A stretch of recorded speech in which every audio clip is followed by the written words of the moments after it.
Olá, queridos, ótima noite! Estamos aqui novamente nesse dia de live dupla, agora com o nosso querido mestre, especialista em filosofia da Unicele, André de Azevedo, que vai conversar conosco a respeito da obra de Gabriel Marcel, Um Homem de Deus. Vou adicionar a Vera Bernini e o André para esse tema magnífico que ele traz para nós nessa quinta-feira, dia 22 de abril da Semana do Livro. André, bem-vindo! Boa noite! Boa noite! Volta. Tudo bem, Clarissa? Tudo bem, Vera? Que satisfação falar com essas duas maratonistas de live, viu? Não é? A semana inteira, as duas aí. A semana inteira. E Mas é uma desse... alegria, é um prazer. Você viu o que nós acabamos de ganhar? Sim, o cordel, e desse papo agradabilíssimo com a Rosânia, que foi uma aula de cordel, de empatia, de afetividade. E, no fundo, literatura é isso, né? Ela nasce da vida. Não é uma coisa que cai pronta. Exato. A literatura é a vida vivida e expressa em texto, em prosa, em verso, em cordel, em riso, choro, lágrima e gargalhada, né? É isso tudo junto mesmo. Que coisa linda. Seja muito bem-vindo, querido André, e eu peço para vocês convidarem seus amigos, mandem seus corações, a gente adora coração, a gente adora que vocês tragam seus amigos, vamos chamando, porque será uma live incrível, mais uma, né? Incrível e um tema espetacular. É interessante, estamos Vera. Ansiosos, André. Se a gente estava falando de cordel, festividade, vida, alegria, como foi com a Rosânia, agora a gente cai num drama, e mais ainda, numa tragédia, né? Porque o livro que eu vou trocar figurinhas com vocês é um drama, é uma peça de teatro de um autor que eu vou falar um pouquinho para vocês dele, e que mostra uma tragédia. Não só o que vai acontecer no enredo dos personagens, a tragédia que o autor vai apresentando para a gente ali, no fundo é um pouquinho a tragédia de nossa vida. A gente de vez em quando tem algumas situações assim. E é muito bacana, eu queria já de antemão elogiar vocês, né, a Vera, a Clarice, enfim, toda a Universidade do Celebrante, por estar dedicando essa semana a falar de literatura, a falar de livros, a falar de escrita. Isso é fundamental para a gente reconhecer escasso no nosso como país, ser né? humano. Eu estava pesquisando esses dias qual a origem da palavra livro. E a palavra livro, português, claro, é um latim moderno, um latim reformulado. Livro vem do latim de liber. Liber, no mundo latino, era uma espécie de membrana, um plasticozinho que envolvia alguns vegetais. Então, eles retiravam esse liber, vários libers, né, e costuravam para dar uma espécie de apoio para poder escrever. Esse ato de tirar o liber e de costurar, de tecer, originou a palavra texto. Texto é o quê? É algo tecido, algo construído. Então o livro tem essa dinâmica, essa maravilha de ele ser tecido pela nossa existência. Nunca é uma coisa que cai pronta do céu, mas ele é tecido com o que mais bonito a gente tem, que são os nossos dramas, tragédias, felicidades, a vida em si, né? Perfeito, perfeito. Parabéns, adorei. Gratidão. Não tinha parado para fazer uma pesquisa dessa, achei incrível. Não, aliás, vendo muitas palavras, inclusive inovando, né? Que é um curso à parte dentro do curso, 150 palavras riquíssimas, usadas em celebrações. Então, o André, quem ainda não assistiu nenhuma aula dele, prepara a cadeira, senta, coloca um fone de ouvido, se tem algum barulho em volta, se não tem, fixa o olho, presta atenção, porque a aula dele é algo assim... Eu não tenho palavras. É um deleite para a nossa alma, né, André? Amanhã a gente vai ter uma acreditei online também, que eu estou aqui boquiaberta com a aula que ele me deu, que ele proporcionou a todos nós. Eu tive o prazer de ter em primeira mão, mas eu passo a palavra inteira para você, André, para você discorrer toda a sua apresentação, que eu tenho certeza que... A live é sua, porque a gente está ansioso para te ouvir. Não, a live é nossa, de nós três, nossa, quem está chegando aí, participando, né? Mas eu queria dizer que a gente, de vez em quando, melhor, na maioria do tempo, a gente escolhe os livros que a gente quer ler. Aqui atrás tem alguns livros meus aqui, né? Foram livros que eu escolhi, que eu fui comprando, fui adquirindo, né? Cada um de nós vai escolhendo livros. Mas tem momento da vida da gente que é o livro que escolhe a gente. Tem algumas coisas meio misteriosas aí, né? E queria partilhar com vocês um livro que me impactou muito. Impactou muito porque ele me escolheu. E ao me escolher, me apresentou um companheiro de caminhada, que é o autor desse livro, que é o filósofo Gabriel Marcel. Eu tenho aqui em mãos, aliás, em português nós temos apenas 2 obras de Marcel traduzidas. É essa obra aqui, essa obra é de 1922. Gabriel Marcel nasceu em 1889 e morreu em 1973.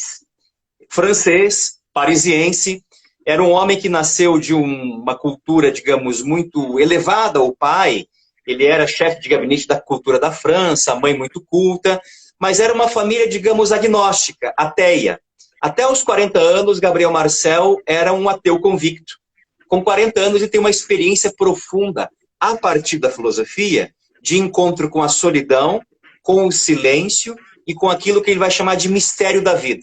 E ele vai chamar esse mistério, vai perceber que esse mistério tem um nome, que é Deus, né? E é interessante que, das obras de Marcel, ele escreveu muita coisa, mas muita coisa mesmo. Nós temos apenas 2 traduções em português. Essa que eu vou falar, que é o livro que me escolheu, tá? Inclusive, eu até consegui depois, na estante virtual, no sebo, a edição bem antiga dele, que é de 64. Ele escreveu a obra em 22, publicou na França, mas no Brasil chegou só em 64. E agora, atualmente, em 2017, o meu professor de mestrado em filosofia traduziu os seus fragmentos filosóficos, ainda quando era um jovem estudante. Apenas as 2 obras que nós temos. Mas eu quero contar como é que esse livro me escolheu e que mudou um pouquinho o meu jeito de entender a vida a partir do contato com esses textos de Gabriel Marcel. Não é, digamos, surpresa para quase ninguém que na minha juventude eu estudei para ser padre. Eu entrei no seminário muito cedo, entrei no seminário com 14 anos, né? Então os livros foram sendo apresentados para mim no cotidiano. É um ambiente de muita leitura, de muita pesquisa, um ambiente, um culto, digamos assim, né? E quando eu estava com meus 19 anos, eu comecei a cursar a faculdade de filosofia, a gente tinha uma dinâmica bem interessante no seminário. De segunda a sexta, a gente vivia comunitariamente fazendo várias coisas. Estudando, claro, rezando, cuidando da casa, então tinha que fazer limpeza de banheiro, limpar a casa, faxina. Eu era responsável pela rouparia do seminário, então lavava roupa, passava roupa, né? A gente cuidava da casa. De segunda a sexta era esse ritmo, né? Sábado e domingo era aquilo que na época a gente chamava de pastoral.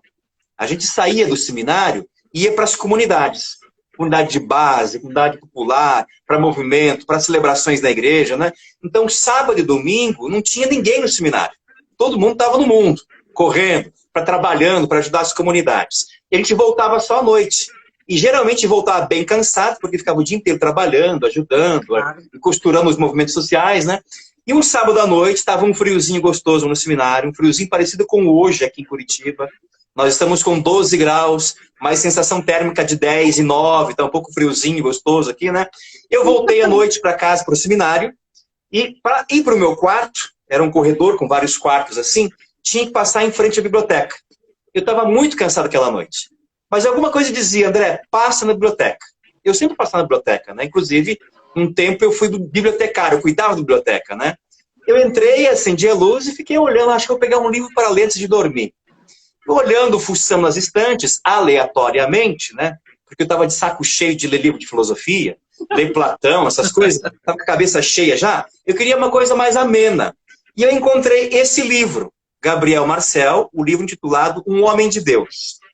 Primeiro que eu não sabia que não era um livro religioso. Eu pensei que era um livro de religião, de teologia, de espiritualidade. Depois eu não sabia quem era Gabriel Marcel, mas o livro me chamou a atenção. Eu peguei, levei para o quarto para ler. E li num fôlego só. Gabriel Marcel, Uau. desse dia eu descobri que, além de ser um exímio dramaturgo, escrevia muitas peças de teatro, era um potente de um filósofo francês que eu nunca tinha ouvido falar. Gabriel Marcel foi professor, por exemplo, de um filósofo muito famoso, que é o Jean-Paul Sartre, conhecidíssimo do Brasil. Foi professor de outro filósofo, que é o Merleau-Ponty, também muito conhecido. Foi professor de um outro, que é o Paul Ricoeur, muito conhecido. Trocava cartas e correspondências com Heidegger, um filósofo alemão, não é Heineken, tá? É Heidegger, né? Um filósofo alemão que talvez seja o maior filósofo do século XX. E eu não sabia quem era o Gabriel Marcel. E comecei, de um impulso só, a ler essa peça de teatro. É uma peça chamada Um Homem de Deus. Eu pensava que era uma peça, digamos, religiosa. Mas não é uma peça religiosa. É uma peça de teatro que aborda uma tragédia familiar. E dentro dessa tragédia familiar, aborda a questão da autenticidade da vida. Ou seja, afinal de contas, quem eu sou? O André que está hoje agora conversando com vocês, que nós estamos aqui, não é o mesmo amanhã. E não é o mesmo de ontem, né? A vida vai me exigindo novas versões a cada momento. Mas quando eu mudo constantemente, quem que eu sou? Como é que eu posso dizer se eu sou ou não sou? Nessa peça, em 3 atos, o Gabriel Marcel vai apresentar um drama familiar. Vou rapidamente contar como é que é o drama, a história aqui, que é bem bacana, né? A peça acontece, então, no começo do século XX, na França, numa periferia de Paris. E temos 4 personagens centrais. O Claude, ou o Claude, que é o personagem central da peça. Depois a esposa dele, chamada Edmé ou Edmeia. Os nomes meio esquisitinhos aqui, mas tudo bem, né? Depois nós temos a filha do casal. Quem quiser pôr nome de filho pode escolher, tem uns nomes bacanas aqui também, né? A filha do casal chama-se Osmunda. Nome bacana, né? Osmunda. E tem um outro elemento que é o Michel Sandier, o Miguel. São 4 personagens centrais, né? O Cláudio, ele é um pastor calvinista que cuida de uma paróquia na periferia de Paris. E a gente sabe pela tradição, pelo conhecimento nosso das religiosidades, que a tradição calvinista é uma tradição muito rigorosa, né? Digamos assim, de um fervor muito crescente, de uma disciplina e de uma ascese muito forte. O Cláudio, ele é pastor, cuida dessa comunidade. A sua esposa, Edmeia, é o seu braço direito para ajudar a cuidar dessa paróquia. A sua filha, Osmunda, está com 20 anos, está na época já de casar-se, ou melhor, de ser dada em casamento.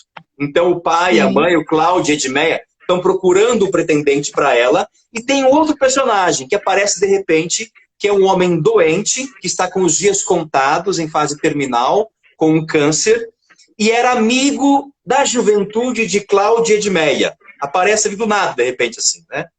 E vai se descortinar o drama da família.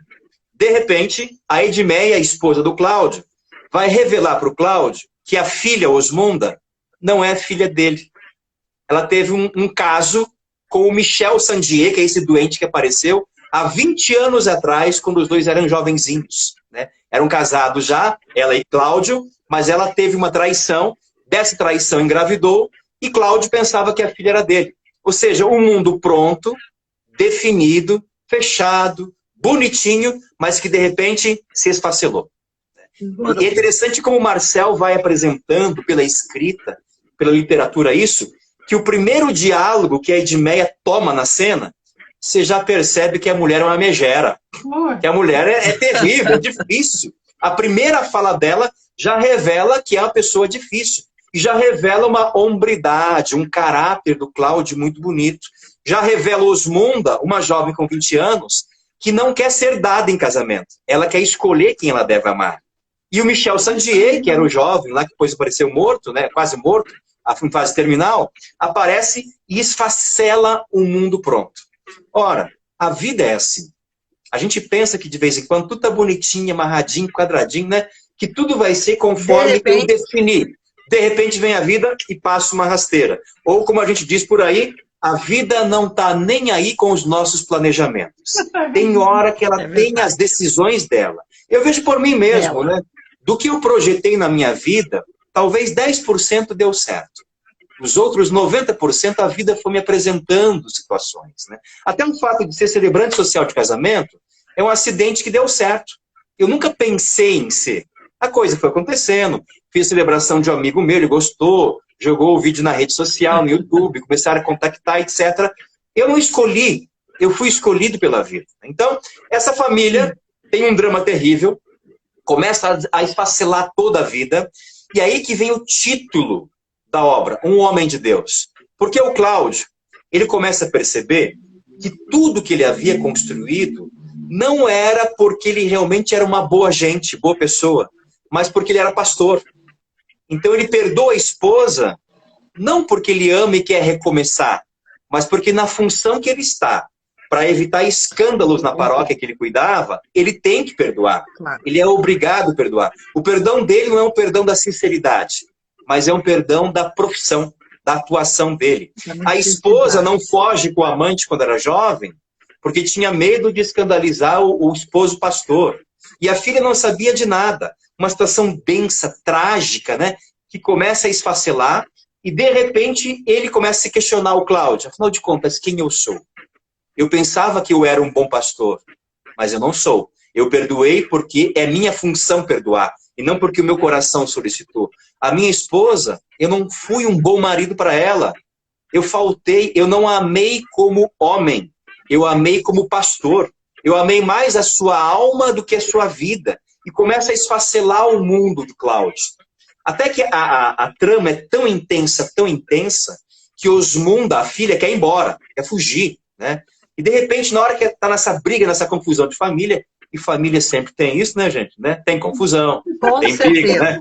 Família bonitinha só da propaganda de margarina, com certeza, né? Não. Então tá lá aquela confusão, batem a porta da casa deles e vem uma criança com um ramalhete de flores dizendo bem assim para o pastor e para a esposa: pastor, em nome da comunidade, eu vim entregar para vocês o ramalhete de flores, porque hoje é aniversário de casamento de vocês. Eles tinham esquecido.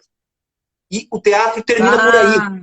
Acaba por aí a peça, fecha o pano, né? Cai o pano. Uau. E aquilo faz com que aqueles personagens que estavam transitando entre a busca da autenticidade deles, de saber quem eles são, o que eles eram, de repente caem em você. O pano cai, mas os personagens se encarnam na vida da gente. E eu comecei a refletir um pouco, depois que eu terminei de ler esse livro nessa noite gelada em Curitiba, né? Puxa, eu sou de vez em quando o Cláudio, eu sou de vez em quando a Edmeia, eu sou de vez em quando a Osmunda, eu sou de vez em quando o Michel Sandier, né? Os personagens habitaram dentro de mim e começaram a dialogar comigo. Esse é o livro que nos escolhe, quando os personagens tomam conta da nossa vida.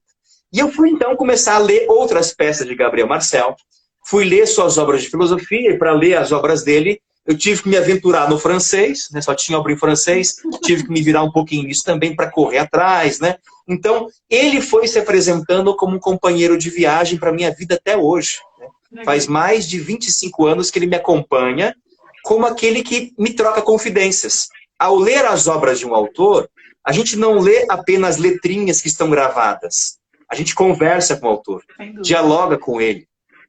Briga com ele, discorda, concorda, entra em parafuso às vezes, né? Se sente inquieto, ou se vai lá, isso eu sabia, concordo com você, assina embaixo, né? É um diálogo estabelecido. E o Gabriel Marcel foi me acompanhando ao longo desse tempo, né? Por causa de uma obra que me escolheu numa noite despretensiosa em Curitiba. E ele tem um jeito de ver o mundo, o Gabriel Marcel, que é muito interessante. Ele diz que nós estamos mergulhados na realidade. Cada um de nós, homens, mulheres, seres humanos, nós somos seres, uma expressão dele, encarnados. O que são seres encarnados? Contextualizados. Não dá para a gente pensar o mundo fora de nossos contextos. Vamos relembrar a frase de um grande educador do Nordeste, pernambucano, Paulo Freire, que dizia bem assim: eu só consigo ver o mundo a partir de onde meus pés estão pisados.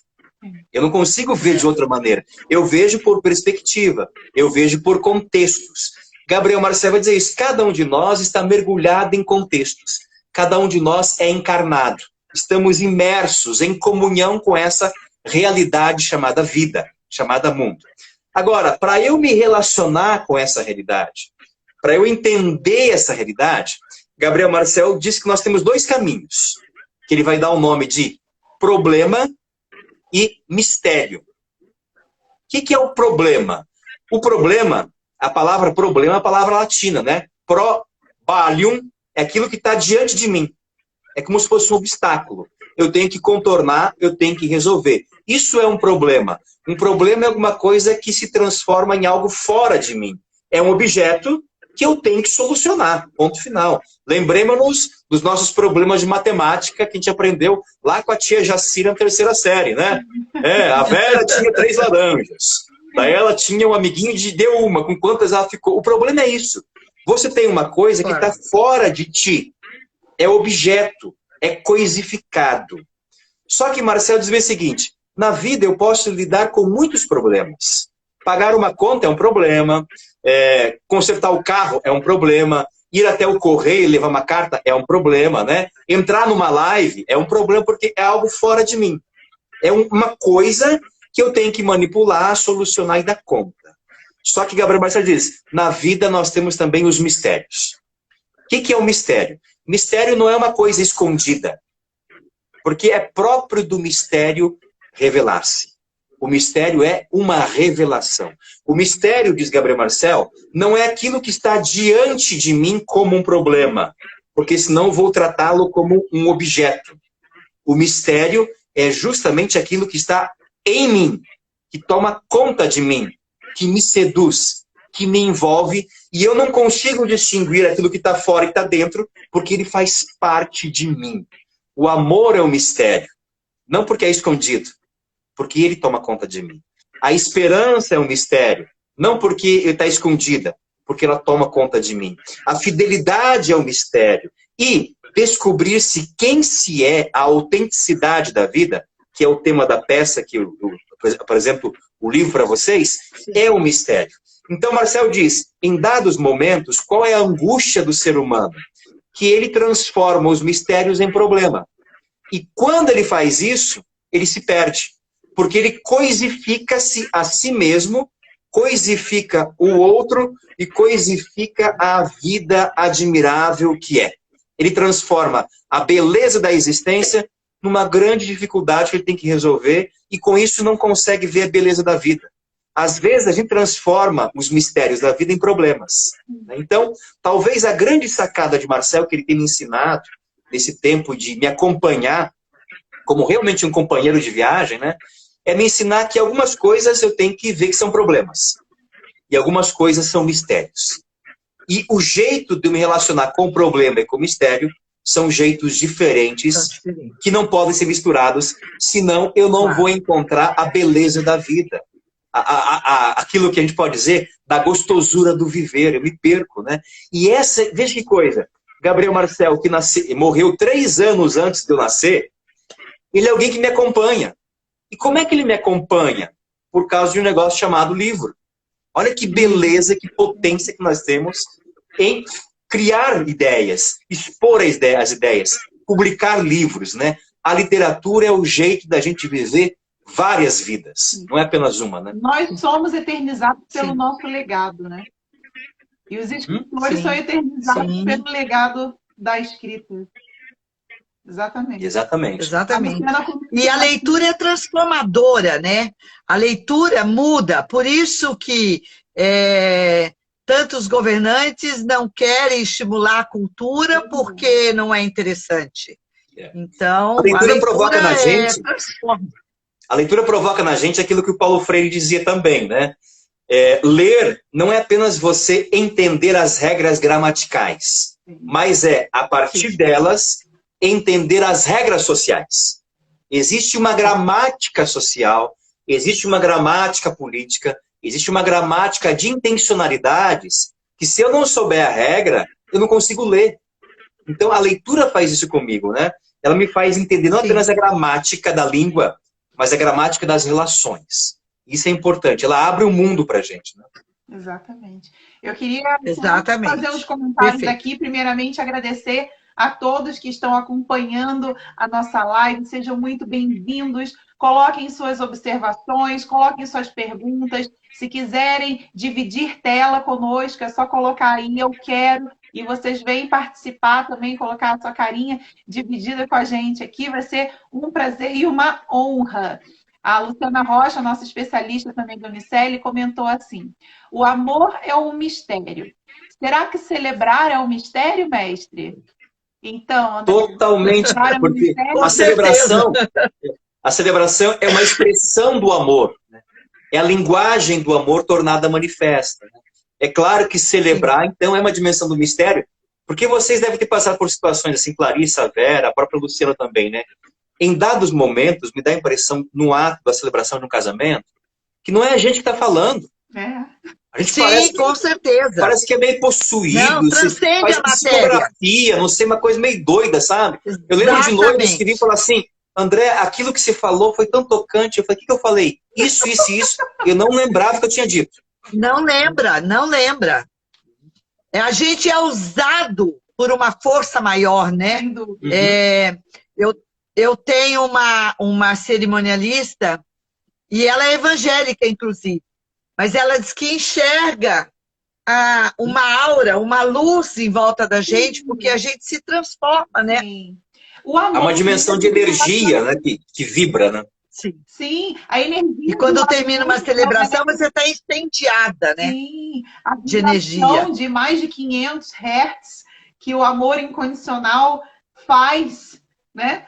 Gerar essa energia propulsora, ela vem do nosso interior e ela contagia. Então, a gente se conecta com outras energias também de altíssima vibração, e isso é ciência, isso não é religião, isso é ciência, é comprovado pela física quântica, enfim. Com certeza. E, André, eu tenho uma pergunta para te fazer. Você compartilhou com a gente a sua trajetória passando pelo seminário, e eu queria te perguntar o quanto que essa obra do Gabriel Marcel influenciou você na sua decisão de não seguir pela vida religiosa. A grande temática de Marcel é que a vida tem que ser autêntica, a vida tem que ser verdadeira. E ele toma a dimensão da verdade. O que é verdade para Marcel, né? A verdade para ele não é apenas a adequação do objeto ao intelecto. Porque até então, há uma longa tradição filosófica que vai afirmar isso. O que é a verdade? A verdade é você adequar um objeto ao teu intelecto. Então eu vou analisar essa xícara e absorvi, e ela foi adequada ao meu intelecto. Ela é verdadeira, ponto final, né? E Marcel vai dizer, olha, essa abordagem é interessante, mas a verdade ela é existencial. E Marcel vai apontar ou trabalhar a questão da verdade a partir da etimologia que os gregos utilizavam. Porque a filosofia é uma criação grega. Não tem como negar isso. Sim. O nosso modo de pensar o mundo ocidental, nós devemos aos gregos. Né? Os gregos, como é que eles diziam? Qual é a palavra que os gregos usavam para a verdade? Para expressar a palavra verdade? É a palavra aletheia, que é nome de pessoa, nome de mulher, né? Aletheia. Eu conheci algumas aleteias na vida. Aletheia em grego significa verdade. Mas na etimologia dela, na escavação da palavra, aletheia é a união de duas palavrinhas. O prefixo a, em grego, em latim, em português, significa não, negação. E letos, em grego, significa sonolência. E daí vem a palavra em português letargia, né? Aquele soninho que você não controla, né? Então, aletos, aletheia, em grego, é literalmente um estado de não sonolência. Estar desperto. Marcel diz, a vida tem que ser verdadeira. O que é a vida verdadeira? Estar desperto. O que os budistas vão dizer que é a ideia do nirvana, né? Da iluminação. Sim. O cristianismo vai afirmar isso, que é a ideia da beatitude, da santidade, de ver as coisas tais quais elas são. Isso é a verdade para Marcel. Para eu alcançar isso, eu tenho que ter uma vida autêntica. Então eu fui percebendo que, se nesse meu caminho que eu tinha um projeto de vida, eu não estava sendo muito autêntico. Eu estava meio fissurado por dentro. Eu queria, mas não queria, estava meio quebrado. Então, eu queria uma coisa, as ações diziam outra, ou as minhas ações queriam algo e meu interior dizia outro, né? Bom, se eu devo ter uma vida verdadeira, uma vida autêntica, talvez tenha que rever o meu projeto de vida. Aí, neste momento de rever o projeto de vida, um outro filósofo que me ajudou a entender projeto de vida foi um dos alunos do Marcel, que é o Jean-Paul Sartre. que fala do projeto. Ele vai afirmar que cada humano é um ser jogado num grande projeto chamado vida. E que a nossa função é, por meio da liberdade, realizar as nossas escolhas. Só que Sartre vai dizer, num dado momento a gente vai perceber que a gente não é tão livre assim, porque há momentos em que o próprio projeto decide pela gente. Qual que é a minha atuação quando eu não consigo decidir ou a vida decidiu por mim? Ou aquilo que o senso popular diz, né? Na vida tem dois tipos de gente. Aqueles que decidem pela vida e aqueles que a vida decide por eles. Né? Quando a vida decidiu por mim, o que eu tenho que fazer? Eu tenho que dar significado, tenho que dar sentido ou ressignificar. Então a ideia de, num projeto, rever o projeto e ressignificar as minhas escolhas, fui ajudado, então, por esses dois homens que foram me acompanhando nesse processo. Né? E novamente digo, nunca os vi mais feio nem mais bonito, né? Nem sei se cheiravam ou tomavam banho ou não, né? Mas aí me ajudaram. Né? É a capacidade do livro que é essa, a literatura faz isso. Sim, sim, sim. E mesmo porque, André, você foi para o seminário muito jovem, né? Então, talvez algo que você queria naquele momento, não sei se teve influência familiar, mas não. Depois você foi se descobrir. Não foi uma coisa sua mesmo. Aí você me fez lembrar outra coisa, Vera, que você falou. Não sei se você queria naquele momento, mas que você depois reoptou, me fez lembrar outra ideia que o Gabriel Marcel me ajudou a entender. A ideia das promessas. Ele é um filósofo que trabalha muito a questão das promessas. Não promessa como um ato de devoção, que eu vou lá e faço a promessa com santo.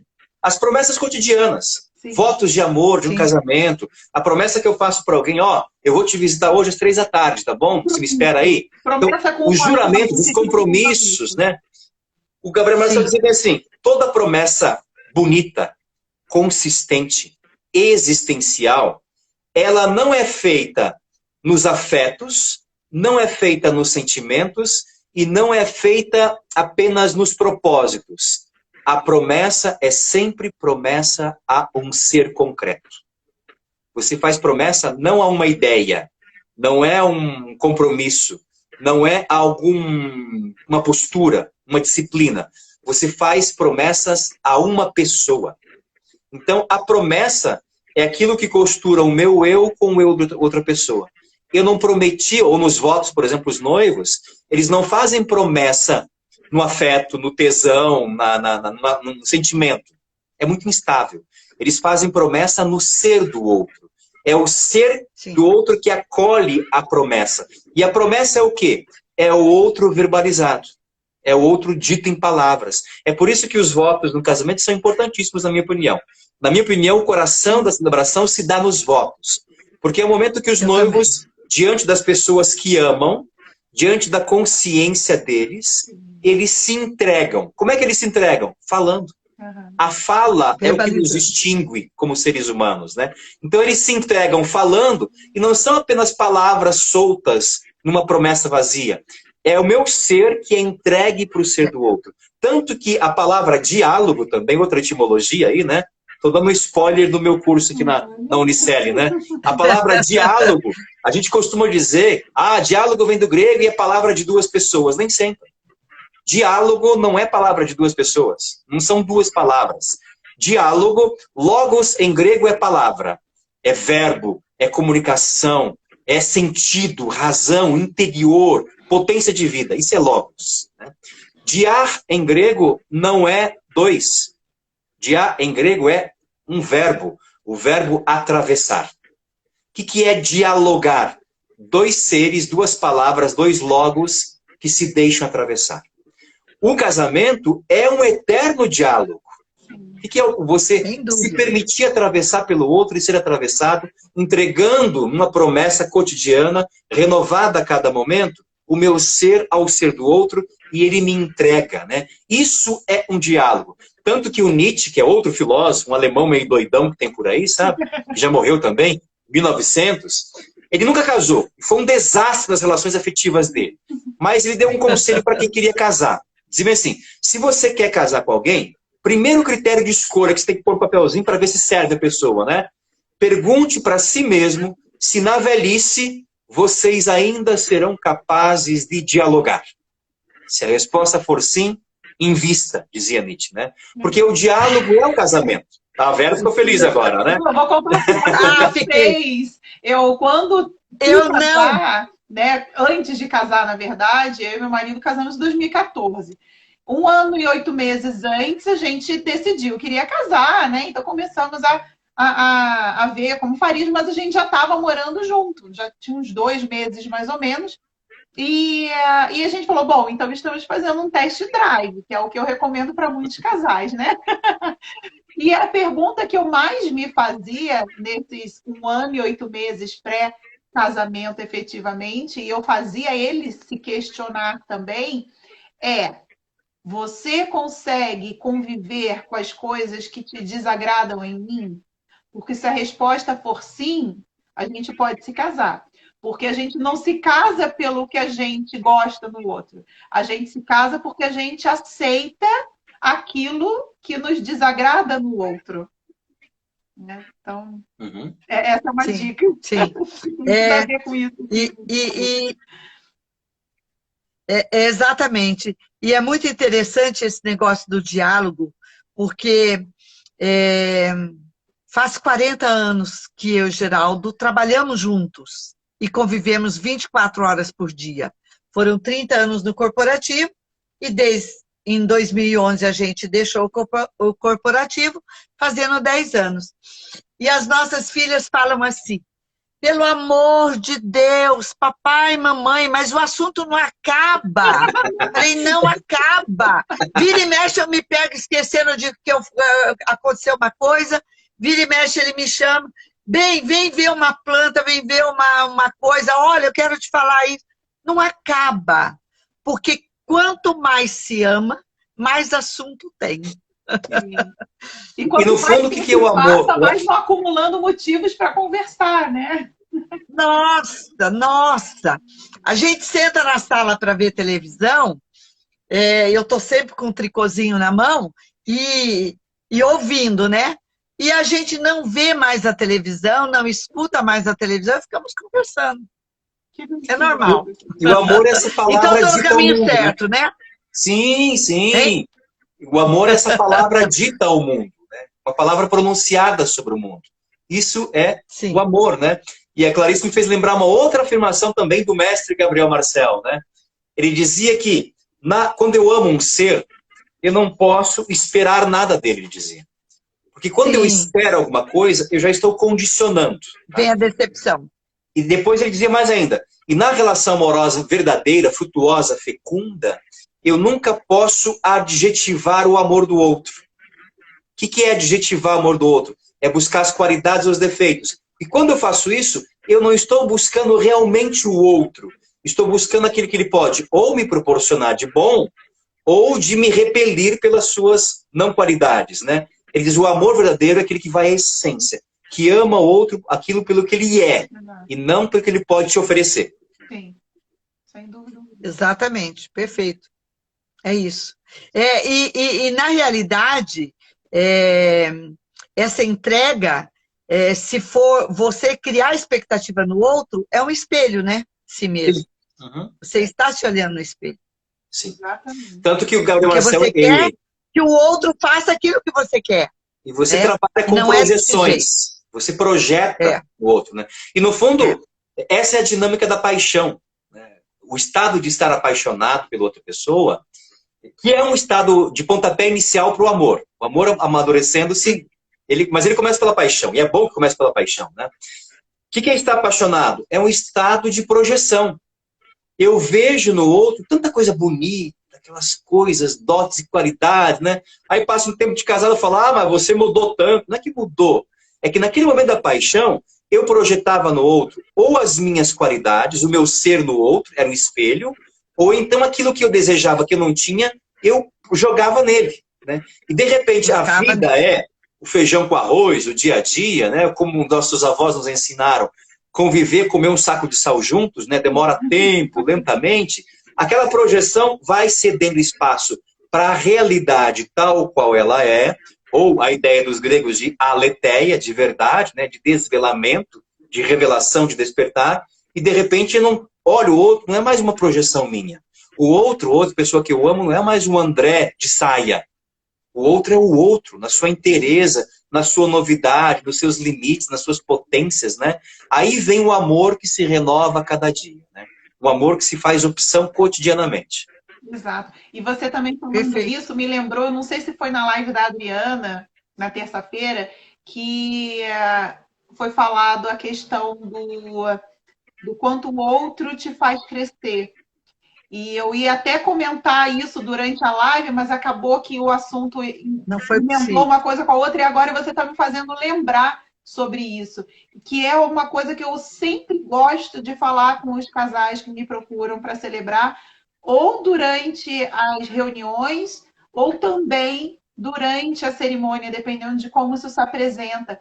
Lembrar que o casamento é uma das maiores ferramentas que a gente tem de evolução pessoal, né? Porque nós casamos com uma pessoa totalmente diferente de nós, que foi criada por pessoas totalmente diferentes valores que nós criamos, né? E nós vemos naquela pessoa algo em comum, mas também eu digo que o que a gente vê no outro é um desafio. Aquilo que é diferente é o que nos atrai. Eu gosto de falar muito disso também. Não sei se você concorda, não sei se Gabriel Marcel já falou sobre isso, do diferente, que as pessoas dizem, os iguais se atraem, os opostos se atraem. Não tem nada disso. É o diferente do outro que gera interesse em você. Imagina se a gente se apaixonasse por uma pessoa igual a gente. Que tédio que seria essa vida a dois, né? Então, que bom que nós nos apaixonamos por pessoas tão diferentes. Graças a Deus que os nossos maridos, né? Imagine duas sagitarianas, Clarissa e eu, com dois jovens assim, pacíficos, tranquilos, serenos, e a gente aqueles furacões. Não daria certo dois furacões, né? Às vezes pode dar. Acho que talvez hoje, nos casamentos, nos relacionamentos de modo geral, o que talvez esteja faltando é o projeto comum. Eu até brinco com alguns noivos, né? Às vezes os noivos brincam de casinha. Não é que vão casar, estão brincando de casinha. É bacana. E aquele velho chavão, né? Vamos tentar, se der certo, deu, não deu, paciência. Né? Se não deu, tá tudo certo. Não, mas assim, os casais realmente que tem substrato, né? Que tem tutano, que tem uma história bonita, de perdurar, de renovar a promessa cotidianamente, é aqueles que têm um projeto comum. Tirou o projeto, acabou. Né? Tantos casais que eu conheci que estavam em crise, de repente acharam um projeto comum para os dois, né? Que projeto comum? Não é o meu projeto e o projeto do outro, mas comum para os dois, né? De repente se encontraram, foram se readequando aí, né? Porque é sempre dificultoso viver com o outro, gente.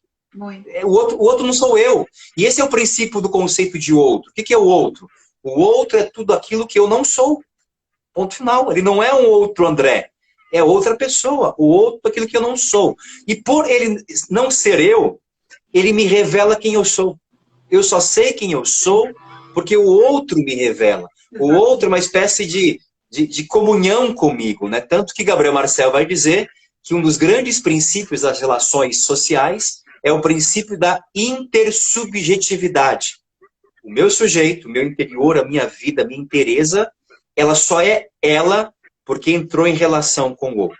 Logo, para Marcel, não existe aquilo que a filosofia chama o René Descartes, que é um filósofo do século XVI, vai afirmar isso. Lembra o famoso penso, logo existo? Né? É a chamada metafísica do sum. Sum, em latim, é sou. Né? Descartes descobriu a metafísica do sum, do sou, ego sum. Né? Marcel diz, não existe a metafísica. O que existe é a metafísica do sumus. Somos. Sempre nós. Né? E jamais, aí vem a dinâmica de Marcel, na relação afetiva, amorosa, eu nunca posso tratar quem está ao meu lado, meu companheiro, minha companheira, meus filhos, quem eu amo, eu não posso tratar o outro em terceira pessoa. O outro nunca é um ele, ou uma ela. O outro é sempre em segunda pessoa, um tu, um você.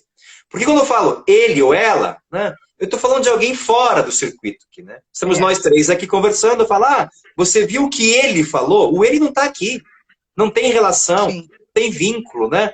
Eu tenho que falar nós, que você, Totalmente. tu, né? Para Marcel, o amor é a relação de entrega de um tu a um outro tu. Quando eu trato o tu como um ele, estou coisificando. Estou tratando como fora da relação, ou nos dizeres de Marcel, como um problema. Ele não faz parte de mim mais. Ele é um problema. E quando é que as pessoas viram um problema pra gente? Não é quando nos dificultam a vida, mas quando eu não quero mais saber delas na minha vida. Era um problema. Cai fora. Você não faz parte do mistério do meu viver. Uhum. Perfeito. André, tem uma pergunta aqui da Luciana Rocha, que ontem brilhantemente apresentou um livro maravilhoso. André, e na sua atual fase, qual a metanoia que o livro tem te provocado? Olha, falou difícil, alô, e metanoia. Falou até grego aí, hein? Pois é. Metanoia significa conversão, mudança de mentalidade, né? O que o livro tem me provocado? Depende do livro também, né? Eu estou voltando a dialogar com o Gabriel Marcel. Eu acho que ela está falando esse específico do seu tema, né? Ah, o Homem de Deus, sim. Inclusive, eu reli o livro para bater esse papo com vocês. Ah, que bom. Que legal. E muita coisa foi me incomodando de novo na releitura desse livro, né? Principalmente essa questão da autenticidade. O personagem central, o Claude Lemone, né, o Cláudio, o pastor calvinista, ele se perdeu quem ele era. Ele se tornou um funcionário da função dele.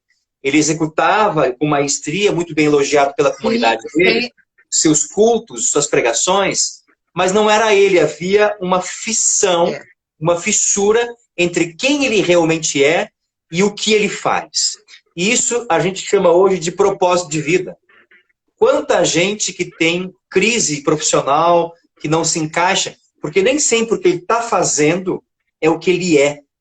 E há uma fissura entre ser e fazer, entre identidade e missão.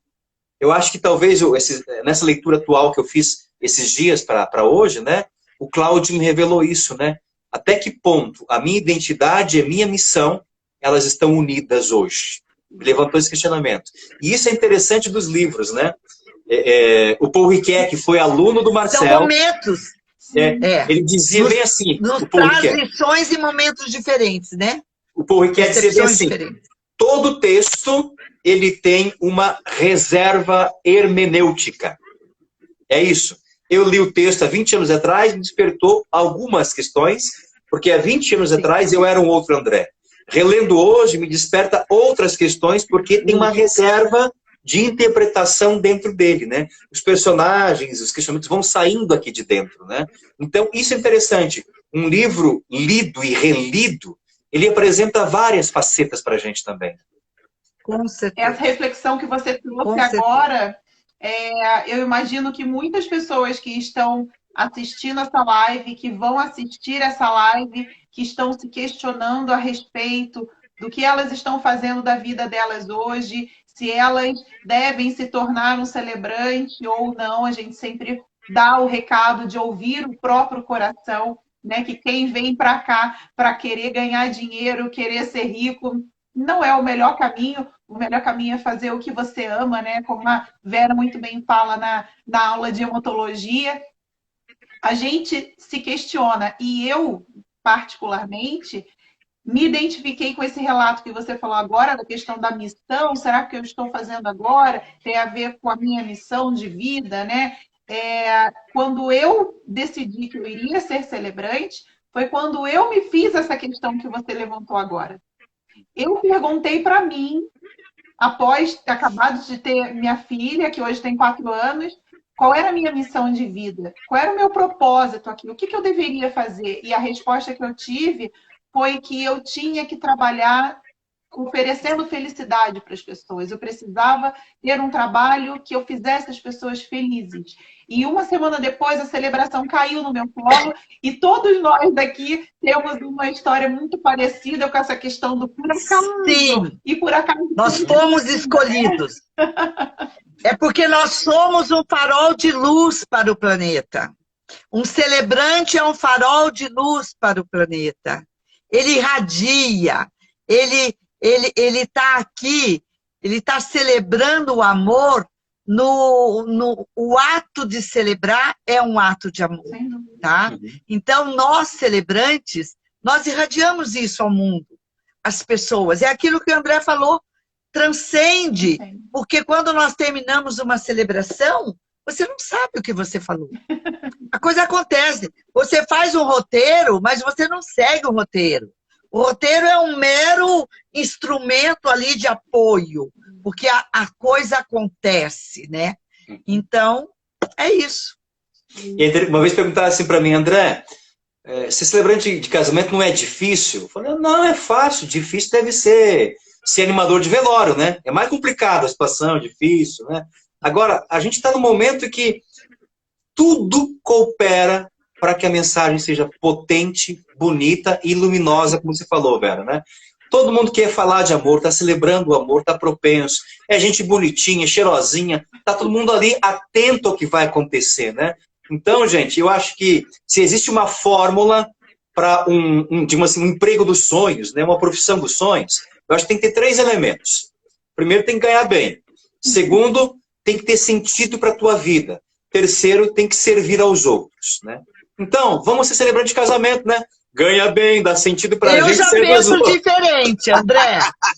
Eu já penso diferente. À vontade. Eu tenho uma frase que expressa o meu sentimento em relação à profissão de celebrante, que eu acho que é uma nobre profissão. É uma nova e uma nobre profissão. E eu falo muito isso. Porque ser celebrante, se você está aqui pelo dinheiro que o celebrante traz, você pode não ter sucesso. Mas se você está aqui pelo amor à celebração, por amor ao seu trabalho, você vai ganhar mais do que você precisa e menos do que você merece. Perfeito, claro. Então, as coisas se completam. Não sei se você concorda com a minha Não concordo. Eu falei do dinheiro brincando só. Porque a gente sabe que, como diz o velho chavão, né? O sucesso só vem antes do trabalho no dicionário, né? A vida, o sucesso é consequência.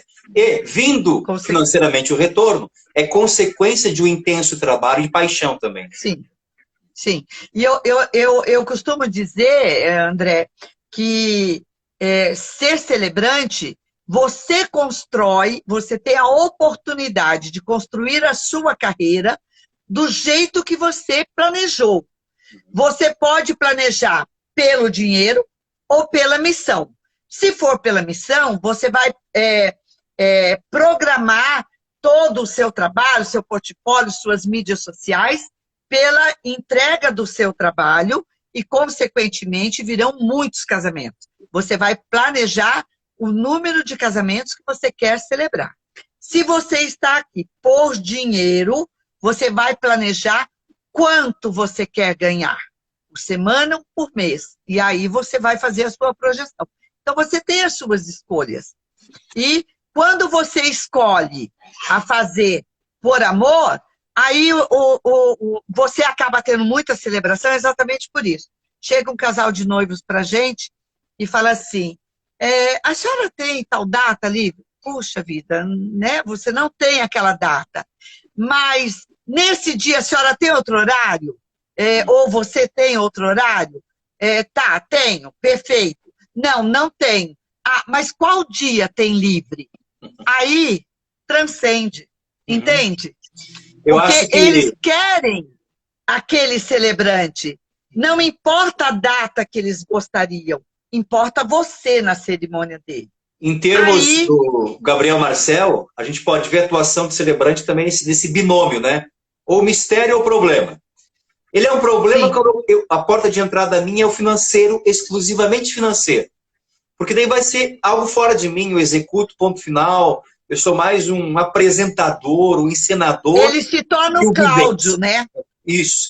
Agora, quando ele é mistério, que ele faz parte de mim, eu acredito, estou apaixonado, que reverbera, ou que tem essa dinâmica dos hertz aí, quantos? 516 hertz? Não sei o que você falou. 500 hertz. 500 a hertz, frequência né? do amor é 500 hertz. Aí tem a dimensão do mistério. E as pessoas sentem essa dimensão do mistério, né?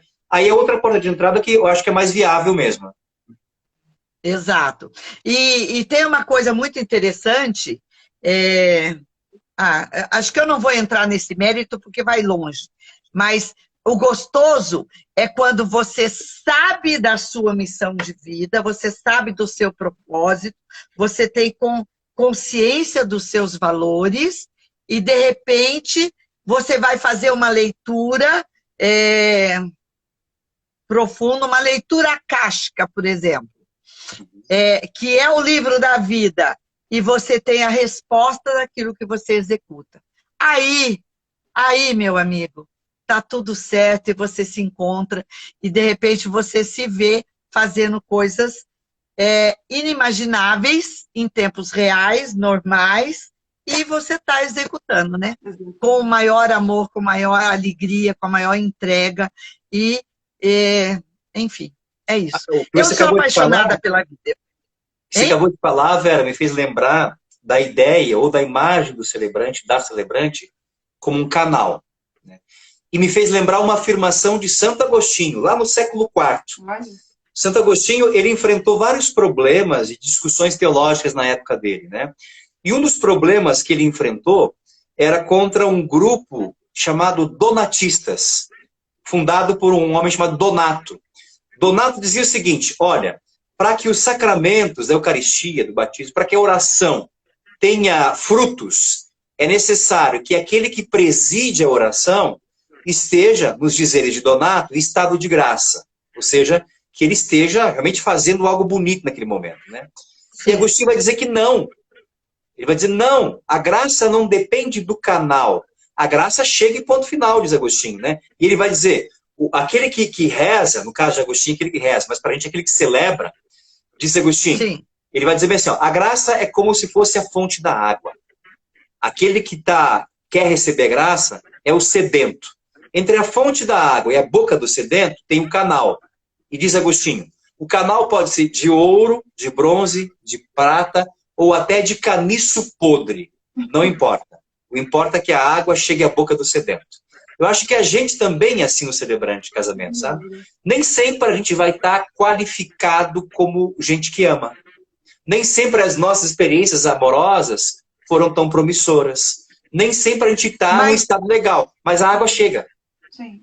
Sim, mas André, o amor à vida, o amor a si mesmo, porque você não pode dar algo que você não tem. E quando você ama a si mesmo, você faz uma entrega. Sim. Não precisa ser um amor conjugal, pode ser um amor fraternal, pode ser qualquer tipo de amor. O amor a uma ideologia, o amor, por exemplo, nós temos tantos idealistas, né, em preservação ambiental, hoje é o Dia da Terra, eu até encerrei a live ali. Eu sou uma apaixonada pela vida, eu sou uma apaixonada pelo planeta Terra, eu sou apaixonada pelo meu amor, sou apaixonada. Gente, a coisa que mais me dava plenitude é uma gravidez. Eu me sentia a mulher mais linda do mundo. Eu era plena durante uma gravidez. Então, eu acho que o amor, ele se mostra em tantas facetas, e quando você é um celebrante, você mostra a faceta que mais está próximo de você. De repente, se amar, o ato de se amar, você doa muito mais ao outro. E não importa que outro seja. Pode ser o outro parceiro e pode ser ao próximo. Nós temos tantos exemplos, né? Madre Teresa de Calcutá, Irmã Dulce, e tantos outros exemplos, que é uma doação de amor incondicional ao ser humano. Então, é isso. Não sei se eu... Bonito. Eu sou apaixonada pela vida. Eu amo tudo que eu faço com muito amor, sabe? Com muita entrega. Então, é isso. Não sei se eu extrapolei, mas eu sou assim. Não, é isso mesmo. Pode falar, André, desculpa. A gente acabou começando a falar junto e sobrepus você. Não, mas eu queria dizer, a Vera me faz lembrar uma afirmação do Guimarães Rosa, quando ele fala da ressurreição. Ele diz que ressurreição é redescobrir a gostosura do viver. Você tem gostosura de viver, é isso que é importante. Eu sinto muito prazer em viver. Eu sou muito grata a Deus pela pessoa que eu sou, pelas coisas que eu tenho. E aí a gratidão, ela nos traz cada vez mais, né? Ela vai trazendo, é um fluxo contínuo de abundância. Mas abundância não significa dinheiro. Abundância significa abundância de amor, abundância de amigos, abundância de, sabe, de coisas boas que você vai coletando ao longo da vida. Então aí vai fluindo naturalmente, é o fluxo da graça. Exatamente. É isso. Que bonito. Eu falar justamente Ai, eu adorei essa live. Deixa, Vera, na hora que eu sobrepus o André ali sem querer, do prazer que todos nós que estamos envolvidos na Universidade do Celebrante, na universidade, em fazer aquilo que nós escolhemos para a nossa vida, né? Você, Vera, que trouxe esse presente para todos nós da universidade, o André, que se juntou a nós como especialista em filosofia, né, fazendo o que ele ama fazer. E que eu quero fazer um curso seu, André, porque é maravilhoso conversar com você. Eu estou louca para chegar na aula das 150 palavras e depois chegar na mentoria particular. É inebriante. Eu só tenho uma coisa, eu tenho que frear o meu impulso, porque eu quero sorver, eu quero perguntar e de repente não dá, né? O tempo é diminuto, mas eu quero sorver. E eu estou apaixonada pela filosofia com o André. Não sei não se eu não vou fazer um curso de filosofia. Opa, você. Vamos? Você falou agora uma coisa que é muito importante e que eu descobri com a minha mãe, professora de português e literatura. Eu achava que eu ia odiar literatura, porque eu ouvia minha irmã falando, que minha irmã era mais velha que eu, falando horrores de literatura, que é chato, que isso é aquilo. E no primeiro ano do segundo grau, minha mãe foi a minha professora de literatura. E eu sou apaixonada por literatura. Porque todas as aulas dela, o olho dela brilhava e ela falava de uma forma que eu via borboletas voando e passarinhos cantando. E eu vejo o André com esse mesmo brilho no olhar, falando sobre a filosofia. Eu amo ver os vídeos dele. É contagiante. Amo ver as aulas do Puntel e de tantos outros mestres que estão junto com a gente aqui na universidade. Eu não me canso de dizer que eu me sinto um grãozinho de areia, que eu me pergunto o que eu estou fazendo no meio de tantas pessoas maravilhosas, porque eu me sinto uma espectadora, eu me sinto uma aluna. Posso te dizer? Vendo tantas mentes maravilhosas, e é uma honra enorme estar em meio a vocês, dividindo conhecimento, pouco que eu tenho para dar, com muito amor, como a gente falou aqui, a gente dá com muito amor, mas recebendo muito mais do que eu estou dando, tenho consciência disso. É muito bom. Agora eu quero dizer uma coisa para você, é porque você não viu os depoimentos dos nossos alunos em relação a você, a sua aula. Você, é importante isso.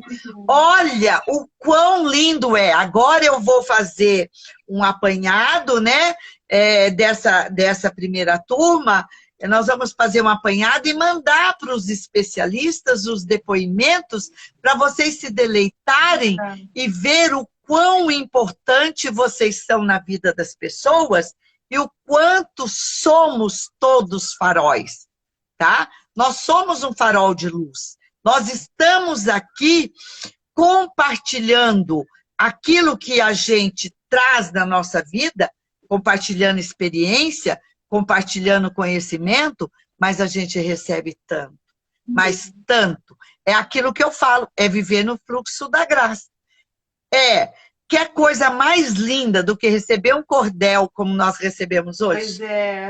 Isso é impagável, não, isso é inestimável. A obra de um homem de Deus que eu não sei se algum dia chega... Eu também não conhecia. Não fosse a oportunidade da universidade, através das mãos do André, né? Que coisa maravilhosa. Exatamente. Discutir a respeito da essência dessa obra e o quanto que essa obra pode mudar a vida de tantas pessoas. Um pensamento de um filósofo de 1922.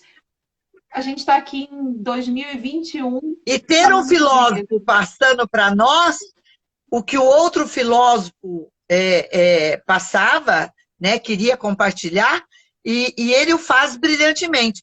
E, André, o presente que você trouxe para a Universidade do Celebrante, com o seu curso dentro do nosso curso, foi algo assim impagável, inestimável, é um estado de graça.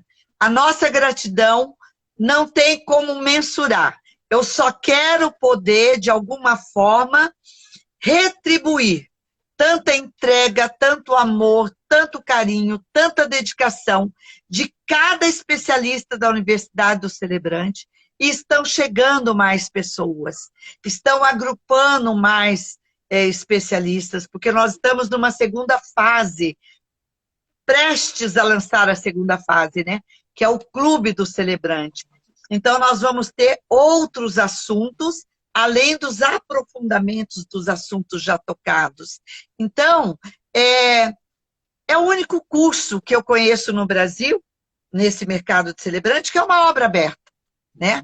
E por ser obra aberta, é que surgiu essas lives, é que surgiu essa Semana do Livro, de uma conversa com o Puntel e o André, e aí foi todo mundo chegando, e nós conseguimos essa riqueza.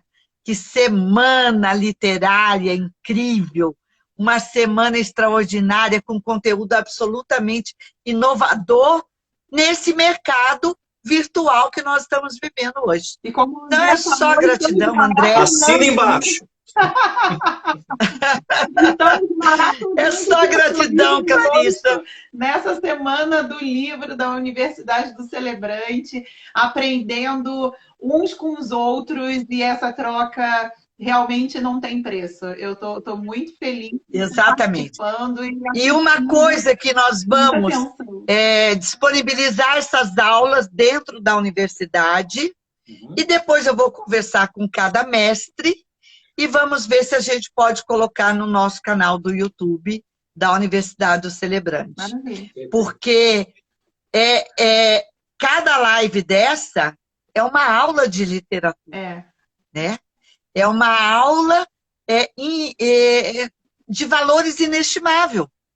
Porque se nós disponibilizarmos, se nós divulgarmos, uma live dessa equivale a uma aula que você teria que pagar aí uma mentoria, um valor bem significativo, mas a união de 3 pessoas ou, né, juntas, de repente tem outros assuntos, tocante outros valores, outras situações, e que só vai agregar a vida das pessoas, né? Então, estou muito feliz, muito honrada, André. Muito honrada, Clarissa. Imagina. Gratidão imensa. Infinitas bênçãos para vocês. Só o Criador que pode retribuir com muitas bênçãos, com conquistas, com realizações, com muito amor, com muita saúde e vivendo no fluxo da graça a todos vocês. Gratidão, meus queridos. Obrigado, viu, gente? Até mais. Eu que agradeço. Boa noite, gente. Até mais. Um beijo, boa noite. Tchau. Fiquem com Deus. Gratidão. Tchau, tchau. Tchau, tchau. Antes da gente finalizar, André, você quer finalizar com algo específico? Quer deixar uma mensagem? Tem uma frase do Gabriel Marcel, que para mim tornou-se uma espécie de chavão de vida, que está numa outra peça dele de teatro chamada O Emissário. Nessa peça, num dado momento, essa peça, O Emissário, trabalha com relação à temática da morte. E num dado momento, o personagem central, o Antoine Sorger, diz bem assim: amar alguém é dizer-lhe, tu não morrerás jamais. O amor confere imortalidade para a gente. Concordo plenamente. Ai, Muito é lindo. obrigada. Lindo. Obrigada, Perfeito. André. Perfeito. Obrigada. Muito obrigada. Obrigada a todos que estiveram aqui conosco, né? Gratidão Os nossos enorme. queridíssimos que nos acompanham, que estão aqui assistindo. E só gratidão. Só gratidão. Amanhã, o que vem, Clarissa? Amanhã, às 20 horas, temos uma live especial com a Elizabeth Silva. Inclusive, Olhai os eu vou liberar esse conteúdo inédito que o André gravou para gente para falar sobre o Sermão da Montanha, ligado a motivação do Érico Veríssimo ao escrever Olhar os Lírios do Campo. É uma aula à parte, esse vídeo do André. Então fiquem ligados que vai estar postado no nosso feed amanhã. E às 20 horas teremos a live com a Elizabeth Silva falando sobre Olhar os Lírios do Campo, trazendo um contexto ancestral da nossa vida. Eu, Vera, Elizabeth, vamos estar falando sobre a nossa ancestralidade. Érico Veríssimo! E não se atrasem, porque vai ser só 30 minutinhos. Vai ser uma live rapidinha, mas muito rica. E às 21 horas teremos a live de encerramento da nossa Semana do Livro com o nosso mestre Luiz Puntel, que abriu a nossa semana domingo, dia 18, e agora encerra. Peraí. Qual é a pergunta, André, que você fez para o Puntel? Então, Puntel, no dia do beijo, Puntel, ele mostrou um vídeo, postou um vídeo, narrando em Dom Casmurro como o Bentinho tinha dado o primeiro beijo na Capitu. Sim. E eu perguntei aqui na Roupas, Puntel, fala a verdade, a Capitu traiu ou não traiu o Bentinho? E aí surgiu a Semana do Livro. Exato. André, se você puder entrar na live amanhã, será uma honra. É impossível não ter você nessa live. Eu vou tentar, não prometo. Eu tô com compromisso amanhã. Ansiosos por essa possibilidade. Tá bom. Tomara que sim. Tá bom. Então, nós esperamos todos vocês amanhã, às 20 horas, com a primeira live, às 21 horas, com a segunda e última live, encerrando a nossa Semana do Livro com Dom Casmurro, com o nosso mestre Luiz Puntel. Em nome de toda a Universidade do Celebrante, eu agradeço a presença de todos vocês que assistiram, ou você que está assistindo pelo nosso IGTV, ou pelo YouTube, ou pela Universidade do Celebrante, enfim, esse vídeo que vai estar disponibilizado em vários canais em breve. Muito obrigada e até a nossa próxima aula. Obrigada. Beijos, tchau, boa noite. Tchau. Gratidão. Tchau. Parabéns, professor André, parabéns, Clarissa. Gratidão. Boa noite. Tchau. Tchau.